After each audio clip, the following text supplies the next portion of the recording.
Hello cricket প্রেমী বন্ধুরা, আজকের ভিডিওতে আমরা আলোচনা করতে যাচ্ছি ক্রিকেট হিস্টোরির একটি সবচেয়ে আনএক্সপেক্টেড এবং কন্ট্রোভার্সিয়াল ঘটনার উপর।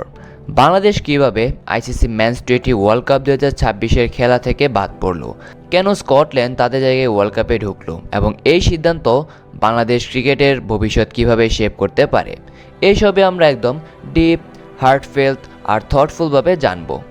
এই ঘটনা শুধু একটা টুর্নামেন্ট মিস করা নয়, এটি একটি ফুল স্কেল শিফট বাংলাদেশ ক্রিকেটের ল্যান্ডস্কেপে। আসলে ঘটনা ঘটেছে কি, ইন্টারন্যাশনাল ক্রিকেট কাউন্সিল অফিসিয়ালি ঘোষণা করেছে যে বাংলাদেশ আর টি20 ওয়ার্ল্ড কাপ 2026-এ খেলবে না এবং তাদের জায়গায় স্কটল্যান্ডকে ইনক্লুড করা হয়েছে গ্রুপ সিতে, যেখানে ইংল্যান্ড, ওয়েস্ট ইন্ডিজ, ইটালি আর নেপাল রয়েছে। আইসিসি স্টেটমেন্ট অনুযায়ী বাংলাদেশ ক্রিকেট বোর্ড তাদের নির্ধারিত স্কেডিউল অনুযায়ী ইন্ডিয়ায় ম্যাচগুলো খেলতে রাজি হয়নি। বিসিবি বলেছিল সিকিউরিটি কনসার্ন আছে ইন্ডিয়াতে খেলতে এবং তারা চাইছিল তাদের সব ম্যাচ যেন শ্রীলঙ্কাতে শিফট করা হয়। আইসিসি ইন্ডিপেন্ডেন্ট সিকিউরিটি অ্যাসেসমেন্ট করেছে এবং কনক্লুশন দিয়েছে যে বাংলাদেশ দলের জন্য ইন্ডিয়াতে কোনো ক্রেডিবল বা ভেরিফাইবল থ্রেট নেই, তাই স্কেডিউল পরিবর্তন ফ্লেক্সিবল নয়। তারপরেও বিসিবি ডিসিশন পরিবর্তন করেনি আর আইসিসি এর গভর্নেন্স প্রসেস অনুযায়ী স্কটল্যান্ড এসেছে বাংলাদেশের জায়গায়। এটা একটা cricket politics meets sport moment. অনেক খেলোয়াড়, ক্রিকেট বিশ্লেষক আর ফর্মার প্রোস বলেছেন ডিসিশনটি খুব কন্ট্রোভার্সিয়াল ছিল, কারণ সিকিউরিটি কনসার্ন প্রত্যাখ্যান করার পর টিম ট্রাভেল না করা মানে ওয়ার্ল্ড কাপ থেকে নিজেই বাদ দেওয়া হয়েছে। এমনকি কিছু কমেন্টেটরস এই ডিসিশনের বিরুদ্ধে বলেছেন এটা ডাবল স্ট্যান্ডার্ড মতো মনে হচ্ছে, বিশেষ করে যখন অন্য ন্যাশনগুলো সিমিলার সিকিউরিটি প্রোটোকল মেনেও খেলছে, যেমন ইন্ডিয়া পাকিস্তানে যায় না এবং পাকিস্তান ইন্ডিয়াতে আসে না। সেক্ষেত্রে বাংলাদেশেরও নিজের সিকিউরিটির ক্ষেত্রে এতটুক দাবি থাকা বিদ্যমান। এখন এই ড্রামাটিক টুইস্টটা বাংলাদেশ ক্রিকেটের জন্য কী মানে রাখে? বাংলাদেশ ওয়ার্ল্ড কাপ হিস্ট্রিতে বেশ কয়েকবার এক্সিস্টিং ম্যাচ খেলেছে। 2024 ওয়ার্ল্ড কাপে ভালো কাজ করে 2026-এ কোয়ালিফিকেশন পেয়েছিল, কিন্তু এই আনএক্সপেক্টেড এক্সিট মানে শুধু একটি টুর্নামেন্ট মিস হয় না, এটা cricketing continuity, players moral, funding, scholarship এবং সাপোর্ট কালচার সব কিছুর উপর একটা লং টার্ম ইম্প্যাক্ট ফেলেছে। বাংলাদেশ একটি ফুল মেম্বার নেশন যারা ডিকেডস ধরে ক্রিকেট ল্যান্ডস্কেপে রাইজ করেছে।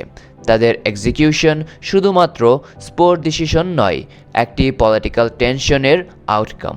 এই ডিসিশন নিয়ে আইসিসি বলেছে যে স্কেডিউল শেষে পরিবর্তন করা যাবে না, অর্থাৎ তারা বোঝাতে চেয়েছে টুর্নামেন্ট ইন্টিগ্রিটি বজায় রাখা হবে, কিন্তু ফ্যান্স ও পান্ডিটস বলেছে ফেয়ারনেস আর প্লেয়ার ইন্টারেস্ট কোথায়। আর এই সকল কিছু টানাপোড়ায় ক্রিকেট খেলোয়াড়দের ফিউচার এখন সবচেয়ে অতিষ্ঠ।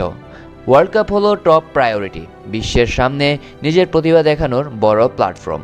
এখন এই সুযোগ হারানো মানে স্বপ্ন ছেড়ে ফেলা নয়, বরং এটা প্লেয়ার্স কনফিডেন্স ও ইন্টারন্যাশনাল এক্সপোজারের উপর ডিরেক্ট নেগেটিভ ইম্প্যাক্ট ফেলতে পারে।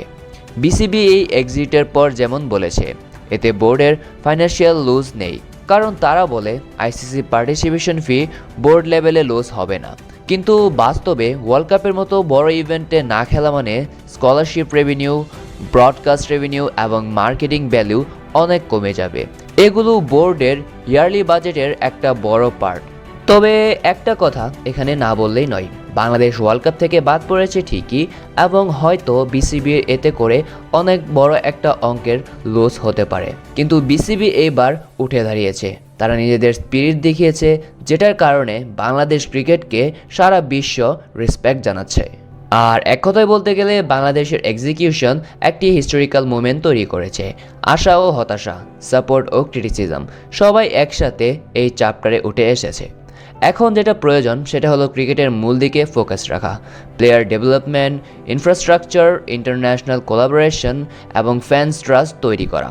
শেষ কথা বলি, ক্রিকেট হলো ইমোশন, হলো ইউনিটি, হলো ন্যাশনাল প্রাইড। একটা ডিসিশন টিমকে ছাড়াতে পারে, কিন্তু একটা ন্যাশনালের ক্রিকেট স্পিরিট মূর্ছিত করতে পারবে না। তো বন্ধুরা, এই ছিল আজকের ভিডিও। আজকের এই বিশ্লেষণ যদি ভালো লেগে থাকে তাহলে লাইক, কমেন্ট, শেয়ার এবং সাবস্ক্রাইব করতে ভুলবেন না, এবং কমেন্টে বলে যাবেন আপনি কি মনে করেন বাংলাদেশ আবার বড় স্টেজে ফিরে আসতে পারবে, নাকি এটা তাদের ক্রিকেট হিস্টোরির একটা ডার্ক চ্যাপ্টার হয়ে থেকে যাবে। দেখা হচ্ছে এর পরের ভিডিওতে। Until then, take care, bye by.